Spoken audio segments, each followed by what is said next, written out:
وہ اسباب کا محتاج نہیں ہے، اسباب اس کے محتاج ہیں۔ اگر یہ یقین ہے تو اللہ پر ایمان ہے، یہ نہیں ہے تو تمہارا ایمان اسباب پر ہے، وسائل پر ہے، ذرائع پر ہے، مادیات پر ہے، اللہ پر نہیں۔ اس وقت کہاں راستہ تھا؟ کوئی راستہ تھا؟ سمندر ہے اور ادھر سے لشکر آ گیا ہے۔ کلا ان معی ربی سیہدین۔ اب دیکھیے ایمان کہہ دینا آسان ہے، ہوا معکم اینما کنتم، جہاں کہیں بھی تم ہوتے ہو اللہ تمہارے ساتھ ہوتا ہے، لیکن اس کا یقین قائم ہو جائے تو زمین و آسمان کا فرق واقع ہو جائے۔ یہی بات ہوئی حضور کے ساتھ۔ غار ہے، چھپے ہوئے ہیں محمد الرسول اللہ اور آپ کے وہ یار غار ابو بکر صدیق رضی اللہ تعالی عنہ۔ اقبال نے حضرت ابو بکر کی شان میں چند اشعار کہے صرف، لیکن واقعہ یہ ہے کہ بھاری بھاری نظموں پر اور قصیدوں پر بھاری ہے، طویل ترین نظمیں اور قصیدے ہوں ان پر بھاری ہے۔ ہمت ابو بکر کی ہمت جو ہے، کشت ملت را جو ابر، جیسے بارش سے کھیتی اپجتی ہے، ابو بکر کی ہمت اور عزیمت اس امت کو اسی طرح سینچنے والی ہے۔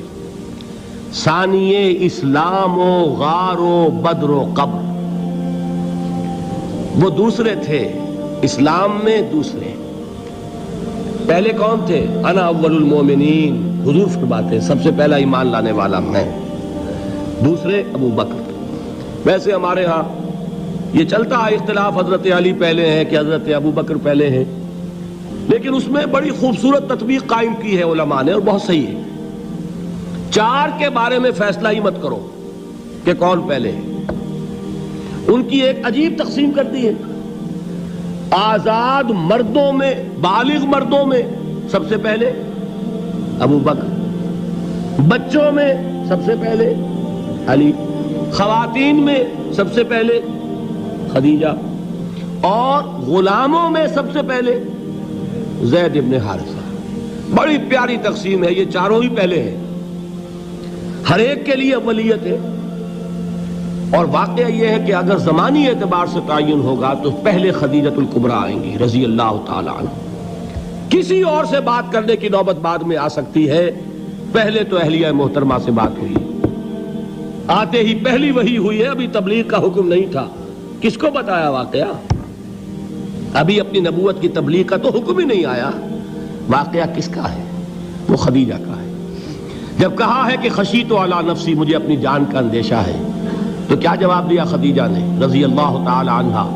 وہ صدیقۃ الکبریٰ ہے۔ صدیقات جو ہیں خواتین، ان میں چوٹی پر خدیجۃ الکبریٰ ہے رضی اللہ تعالی عنہا، اور صدیق جو مرد ہیں ان میں صدیق اکبر ہے ابو بکر صدیق رضی اللہ تعالی عنہ، لیکن صدیقات میں چوٹی پر۔ جب حضور نے فرمایا خشیت علی نفسی، کیا فرمایا؟ کیا عرض کیا؟ کیسے تسلی دی؟ نہیں نہیں، اللہ آپ کو ضائع نہیں کرے گا، آپ غریبوں کے ہمدرد ہیں، آپ مساکین کے تکالیف رفع کرنے والے ہیں، آپ بیواؤں کی سرپرستی کرتے ہیں، آپ مسافروں کی خدمت کرتے ہیں، اللہ آپ کو ضائع نہیں کرے گا۔ یہ یقین ہے اس خاتون کے اندر۔ خیر وہ ایک علیحدہ بات ہو جائے گی۔ میرے دل پر حضرت خدیجہ رضی اللہ تعالیٰ عنہ کی شخصیت کا بڑا گہرا نقش ہے، جو وہ کوئی اور ہی وقت اور موقع ہوا تو بیان ہوگا۔ بہرحال اقبال نے ایک مصرے میں جو چار اولیتیں جمع کر دی ہیں، ہمتیں کشت امت را چو ابر، ثانی اسلام و غار و بدر و قبر۔ اسلام میں حضور کے بعد پہلے کون؟ ابو بکر۔ غار میں حضور کے ساتھ کون؟ ابو بکر۔ بدر کی رات اللہ کا رسول سر بسجود، وہ جھاڑ، وہ گھاس پھوس کی جو جھوپڑی بنائی گئی تھی، اور وہاں تلوار ننگی لے کر پہرا دینے والا کون؟ ابو بکر۔ اور اس حجرہ عائشہ میں محمد کے بعد سب سے پہلے دفن ہونے والا کون؟ ابو بکر رضی اللہ تعالی عنہ صلی اللہ علیہ وسلم۔ وہ جو معاملہ میں سنا رہا تھا غار ثور کا، حضرت ابو بکر بھی حضور کے خیال سے لرز گئے ہیں. آپ کو یاد ہوگا کہ جا کر پہلے تمام جتنے سوراخ تھے انہیں بند کیا ہے. ایک سوراخ رہ گیا تھا جس کو بند کرنے کے لیے کوئی کپڑا نہیں تھا. وہاں اپنی ایڑی رکھی ہے. تب کہا ہے حضور سے تشریف لائیے, اور اپنے زانو پر حضور کو لٹایا ہے. اور وہاں کسی موذی جانور نے کاٹا ہے. حضور کی آنکھ لگ گئی تھی. اس وقت اس بل کے اندر جو بھی بچھو ہے کیا ہے واللہ عالم, اس نے کاٹا ہے. اس کی تکلیف کی وجہ سے ابو بکر کی آنکھوں سے آنسو ٹپک گئے. حضور کے چہرے مبارک پر پڑے ہیں تو حضور جاگے ہیں, معاملہ کیا ہے. ایڑی نہیں ہٹائی وہاں سے, مبادا وہ جانور وہاں سے نکل کر محمد الرسول اللہ کو کوئی گزن پہنچا دے. ابو بکر کی ایڑی ہے, جس طرح چاہے کھا لے, ختم کر دے, جان نکل جائے تب کوئی آنچ آئے محمد پر تو آئے, لیکن جیتے جی نہیں. وہ ہے ابو بکر. حضور کے خیال سے اس وقت حضور نے پھر اپنا لعاب دہن لگایا ہے, اور اس سے پھر آپ کی تکلیف ختم ہوئی. جیسے خیبر میں حضرت علی کی آنکھ دکھ رہی تھی, اس کو جو شفا حاصل ہوئی ہے وہ بھی حضور کے لعاب دہن سے ہوئی. تو بہرحال اس وقت انہوں نے کہا ہے کہ اے نبی یا رسول اللہ, اگر اس وقت ان میں سے کسی نے غیر ارادی طور پر بھی اپنے قدموں کی طرف جھانک لیا تو پکڑے جائیں گے. کیا جواب تھا اللہ کے رسول کا؟ لا تحزن ان اللہ معنا. اللہ ہمارے ساتھ ہے, کیوں گھبراتے ہو ابو بکر. یہ ہے ایمان باللہ.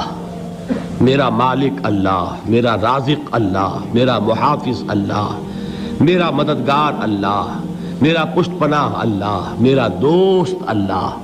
یہ دوستی ہے اللہ کی جو لب لباب ہے, حاصل ہے ایمان کا. اسی کا نام ولایت ہے. اولیاء اللہ کے سروں پر سینگ نہیں ہوتے. جس کے دل میں ایمان راسخ ہو چکا ہو وہی اللہ کا ولی ہے. جسے اللہ پر یقین ہو چکا ہے وہی اللہ کا ولی ہے. جسے یقین ہے اللہ میرے ساتھ ہے, میرا مددگار, میرا پشت پناہ, میرا ساتھی, میرا دوست, میرا محبوب, میرا محب. اللہ اہل ایمان سے محبت کرتا ہے.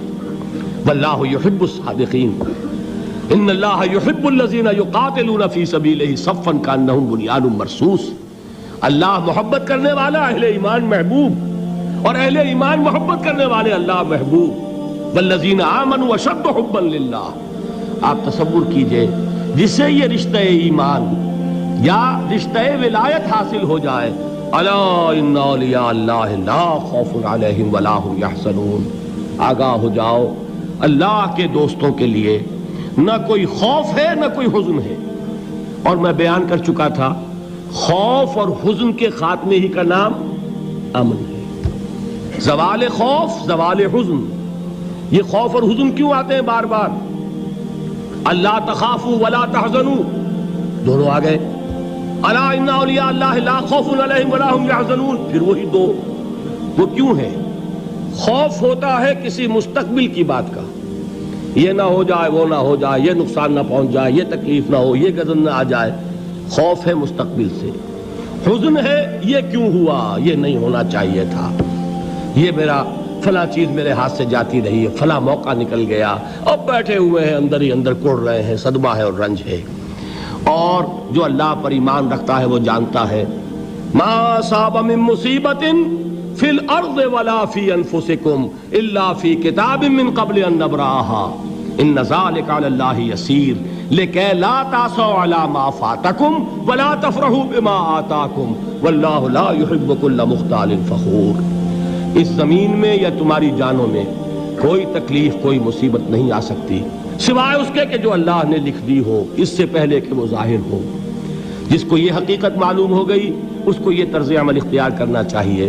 جو چیز چھن جائے, جاتی رہے, چھوٹ جائے, اس پر افسوس نہ کرو. کس نے چھینی؟ دوست نے. دوست کے فیصلے پر شکایت. دوستی کو بٹا لگا رہے ہو, سرے تسلیم خم ہے جو مزاج یار میں آئے. اگر دوستی ہے تو پھر تو تمہیں گردن جھکانی چاہیے کہ ہر چہ ساقی ماریخت عین الطافست, جو بھی میرا ساقی میرے پیالے میں ڈال دے اس کا کرم ہے.